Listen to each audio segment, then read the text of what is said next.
সকলকে সুপ্রভাত জানিয়ে আজকের ব্লগটা শুরু করছি। এখন সময় হয়ে গেছে সকাল 5টা। আর সকালবেলা আমি উঠেছিলাম মেয়ের জন্য দুধ বানাতে। তো উঠে দেখি যে কি সুন্দর রামধেনু উঠেছে। এই রামধেনু আমি প্রায় অনেক বছর পর দেখতে পেলাম। দারুণ সুন্দর লাগছে, কিন্তু আমি যত সময়ে দৌড়িয়ে গিয়ে মোবাইলটা আনছি ক্যামেরাবন্দি করব বলে, ততই রামধেনুটা যেন একটু আবছা আবছা হয়ে গেছে। তো তোমরা কতটা বুঝতে পারছো জানি না, কিন্তু সেটা আমি তোমাদের সাথে একটু শেয়ার করে দিলাম। আর এখন সময় হয়ে গেছে সকাল 7টা। তো আমি স্নান টান করে সোজা চলে এসেছি পুজোর জন্য ফুল তুলতে। আর এখানে আমার গোপাল ঠাকুরের কাপড়গুলো ধুয়ে মেলে দিয়েছি। তো কিছুদিন ধরে যা গরম পড়েছে, গরমে না একদম ভালো লাগছে না যে ভিডিও রেকর্ডিং করব। তথাপি তোমাদের সাথে শেয়ার করার জন্য আজকে দৈনন্দিন কি করেছি একটু রেকর্ডিং করে নিয়েছি। তবে আজকে রান্নাটা শেয়ার করতে পারিনি। তো কি করেছিলাম সেগুলোই দেখাচ্ছি। ভেন্ডি ভাজা করেছি, কাঁকরোল আর পটল মিশিয়ে একটা ভাজা করেছিলাম। আরেকদিকে করেছিলাম আলু পাঁপড়ের ডালনা। আলু পাঁপড়ের ডালনাটা করলে আমার মেয়ে খেতে পছন্দ করে, কারণ ওই কাঁকরোল ভাজা বলো, পটল ভাজা বলো বা ভেন্ডি বলো, এসব তো খেতে চায় না। তো আলু পাঁপড়ের ডালনাটা করলে ও খেতে বেশ পছন্দ করে। আর এইদিকে দেখো শসা আর লেবু কেটে নিয়েছি। তো হাজব্যান্ড অফিসে যাবে, তো তার জন্য তাড়াতাড়ি করে ভাতটা বেড়ে দিলাম। তো এত গরম পড়েছে, গরমের জন্য কিছুই ভালো লাগছে না। হাজব্যান্ডও অফিসে চলে গেছে আর আমি কিছুটা রিল্যাক্স হয়েছি, কারণ সকালে যে তাড়াহুড়ো করে রান্না করেছি, রান্না সেরকম কিছুই করিনি। তথাপি গরমে কিছুই যেন করতে ভালো লাগছিল না। তো হাজব্যান্ড চলে যাওয়ার পর অল্প সময় বসেছিলাম। তারপর ভাবলাম যে না, বসে থাকলে তো হবে না, ঘরের কাজগুলো আমারই করতে হবে। আর এই ফ্রিজটা বলো বা বাকি জিনিসগুলো খুব ধুলো পড়েছিল। তো ভাবলাম একটা একটা করে ঘরগুলো পরিষ্কার করা শুরু করি। তো ফ্রিজটা পরিষ্কার করতে আসলাম। এসে দেখি যে মেয়ে চকলেট খেয়ে চকলেটের হাতগুলো এই ফ্রিজেই মুছে দিয়েছে। তো বাচ্চা থাকলে তো বোঝোই, ঘর ভীষণ নোংরা করে বাচ্চারা। কিছু উপায় নেই, বাচ্চা থাকলে ঘর বাড়ি নোংরা হবে। তো সেগুলোই ভালো করে পরিষ্কার করে নিচ্ছে। শীতকাল বলো বা গরম বলো, আমাদের হাউসওয়াইফদের কিন্তু কোনো ছুটি নেই, কোনো আরাম নেই। না আমরা উইন্টার ভ্যাকেশন পাই, না আমরা সামার ভ্যাকেশন পাই। তো উইন্টার বলো সামার বলো, সব কিছুতেই আমাদের বাড়ির কাজ এভাবেই করে যেতে হবে। আর এই সব বাড়ির কাজ করার মধ্যেও কিন্তু আমরা হাউসওয়াইফরা একটা আনন্দ পাই, কারণ নিজের ঘরটাকে পরিষ্কার পরিচ্ছন্ন পরিপাটি করে সব হাউসওয়াইফরাই রাখতে পছন্দ করে। তো ফ্রিজটা পরিষ্কার করে এবার ডাইনিং টেবিলের দিকে চলে আসলাম। আর ওই সাইডের যে দুটো চেয়ার আছে, সেই চেয়ার দুটোতে খুবই ধুলো পড়ে থাকে, কারণ ওই দুটো চেয়ার ব্যবহার হয় না, যেহেতু আমরা 3 জন। তো মেয়ে আগে খেয়ে নেয়, তারপর আমরা দুজন একসাথে খেতে বসি। তো ওই সাইডের দুটো চেয়ার দরকার হয় না। তো ইউজ না হতে হতে সেগুলোতে না অনেক ধুলো পড়ে থাকে। তো মাঝে মাঝে এই চেয়ারগুলো আমি মুছে দিই। তারপর চলে আসলাম সোজা চেম্বারে। তো চেম্বারটা তো আমার রোজই পরিষ্কার করতে লাগে, কারণ রোজ দিনই লোক আসে। তো কাল সন্ধেবেলা থেকে যে ক্লায়েন্ট আসা শুরু করেছে একদম রাত 10টা 15 পর্যন্ত। তো কালকে আর সেভাবে চেম্বারটা আমার পরিষ্কার করার সময় হয়নি, কারণ হাজব্যান্ডও বাড়িতে ছিল, অফিসে সেরকম কোনো কাজ ছিল না জন্য বাড়িতেই পেন্ডিং ওয়ার্কগুলো করেছে। তো এদিকে চেম্বারটাতে আমার আর আসা হয়নি। তো আজকে ভাবলাম যেহেতু হাজব্যান্ড নেই, অফিসে চলে গেছে, তো চেম্বারটা পুরো টিপটপ করে পরিষ্কার করে দিয়ে যাই। তো বাড়িতে কাজের তো কোনো শেষ নেই, একটার পর একটা কাজ লেগেই থাকে। আর এই যে বললাম আমরা উপরে থাকি, তো একদিন এই চেয়ারগুলো না মুছলে পুরো ধুলো পড়ে থাকে। আর লোকজন আসলে তো বলবে যে আমি ঘরবাড়ি নোংরা করে রাখছি। তো যাই হোক, এগুলো তো আমাদের দৈনন্দিন কাজ করতেই হবে। তো এসব কাজ করতে করতে যখন বেলকনিটাতে আসলাম, তো এসে দেখি যে গাছের পাতাগুলো না একদম মুরঝিয়ে গেছে, কেমন জানি পাতাগুলো ঝুলে ঝুলে পড়েছে জলের অভাবে। এতটা গরম, মানুষই পারছে না, আর গাছপালা কি। তো সাথে সাথে সামান্য হালকাভাবে একটু জলের ছিটা দিয়ে দিলাম, যাতে গাছগুলো বেঁচে যাবে। না হলে এত গরমে এই বেলকনির আমার এই শখের গাছগুলো সব মরে যাবে। তো একটু একটু করে জল ছিটা দিয়ে দিলাম।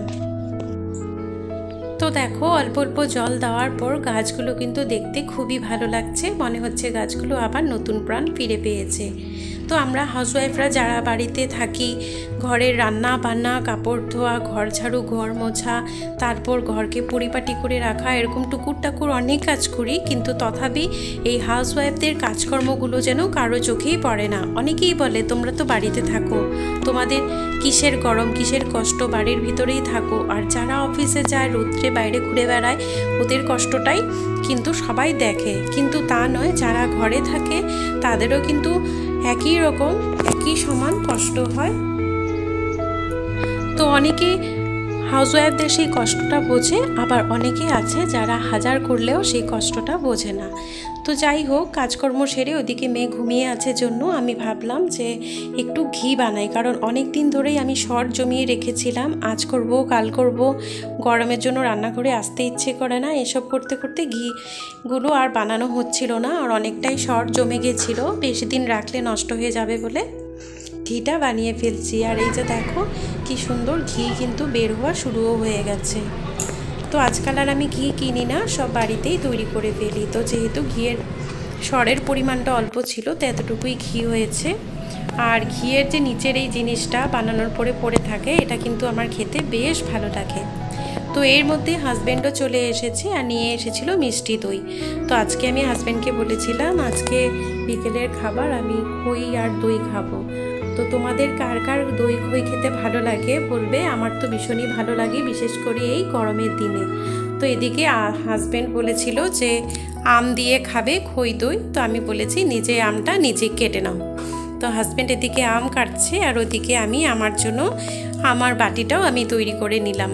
তো এদিকে আমি কিন্তু আম খাবো না, আমাকে ডক্টর যেহেতু আম খেতে মানা করেছে, কলাটাও মানা করেছে, কিন্তু মাঝে মাঝে একটু কলা খেয়ে ফেলি। দেখো কলাগুলো কেমন একটু কালচে কালচে হয়ে গেছে। তো এই গরমের দিনে না একদিন কলা এনে রাখলে তার পরের দিনে এরকম কালো কালো হয়ে যায়। তো যাই হোক, এদিকে মেয়ের জন্য দুধটা করে নিচ্ছি, ও তো এসব খই দই খাবে না। তো দুধটা এনেছিল, তো সাথে সাথে জাল দিয়ে রাখলাম, না হলে দুধটা গরমে ফেটে যেতে পারে। আর এদিকে ও যখন বাইরে গেছিল ওর বাবার সাথে, তো নিচে গিয়ে দোকান থেকে জেমস কিনে এনেছে। খুলে দিব, খুলে দিব না, ওয়েলকাম। পড়ে যাবে কিন্তু, একটা জায়গায় বসে খাও।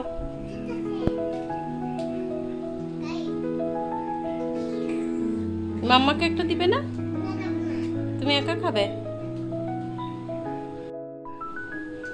জিব্বা লাল হয়ে যাচ্ছে নাকি, না ব্লু কালার হয়ে যাচ্ছে? দেখি দেখি, বা মামাকে একটা দিবে, দাও এটা দিয়ে দাও। থ্যাংক ইউ মা। তো মেয়ের থেকে একটা জেমস চেয়েছিলাম, তো জেমসটা চাওয়াতে ব্লু কালারের জেমসটা একটু জিব্বাতে ঘষে তারপর সেটা আমাকে দিয়ে দিল। আর এদিকে দেখো দুজনের জন্য লাল চাই করেছি। আমি তো দুধ চা খেতে বেশি ভালোবাসি, কিন্তু এই গরমে আর দুধ চা খেতে ইচ্ছে করলো না। আর এদিকে দেখো সোজা চলে এসেছি রান্নাঘরে। আজকাল আমি একটু সন্ধেবেলায় রান্নাটা করে ফেলি, কারণ পরে এতটা গরম লাগে যে আমার রান্নাঘরেই থাকতে ইচ্ছে করে না। তো তার জন্য তাড়াতাড়ি রান্নাঘরে চলে আসলাম। আর এদিকে দেখো মেয়ের জন্য একটু পনির করে নিচ্ছি। তো টমেটো, পেঁয়াজ আর কাজু বাদামগুলোকে একটু ভেজে নিয়ে তারপর পেস্ট করে, তারপর দুধ দিয়ে কসুরি মেথি দিয়ে যেভাবে পনির বাটার মশলা বানায় সেভাবেই ওকে বানিয়ে দিচ্ছি। তো এই রান্নাটা করে দিলে না আমার মেয়েকে খাওয়াতে খুব একটা ঝামেলা হয় না, আর খেতেও খুবই পছন্দ করে। তো দেখো দুধ ছিল অনেকটাই, তো দুধগুলো দিয়ে পনিরটা বানিয়ে ফেললাম। আজকে একটু বেশি করেই দুধ দিয়েছি, কারণ রেখে দিলে না কারেন্টও থাকে না, আর ফ্রিজে থেকে থেকে অনেক সময় দুধগুলো ফাটা ফাটা হয়ে যায়। তো পনিরও ছিল, তো সেটা দিয়ে মেয়ের জন্য আর হাজব্যান্ডের জন্য পনির বাটার মশলা করে নিলাম। আমি কিন্তু এতটা খেতে পছন্দ করি না, কারণ এতই বানানো হয় পনির বাটার মশলা যে খেতে খেতে আমার এখন আর ইচ্ছা করে না। আর আমি আমার জন্য আমার পছন্দের খাবার তৈরি করছি।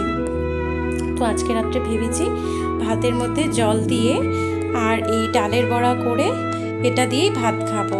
তো হাজব্যান্ডকে বলছি তোমার যেটা খাওয়ার খাবে তুমি, আমি কিন্তু শুধুমাত্র ডালের বড়া দিয়ে ভাত খাবো, আর কোনো কিছুই খাবো না। তো দেখো এদিকে বড়াগুলো ভেজে নিচ্ছি। এখন সময় হয়ে গেছে প্রায় 9টা। তো সকাল থেকে রাত্র পর্যন্ত আমার এভাবেই কিন্তু দিন পার হয়ে যায়। তো দেখো এখানে আমি আমার ভাতটাও নিয়ে নিয়েছি, একটা শুকনো লঙ্কা ভাজা নিয়েছি, তো এটা দিয়েই আজকে খাবো।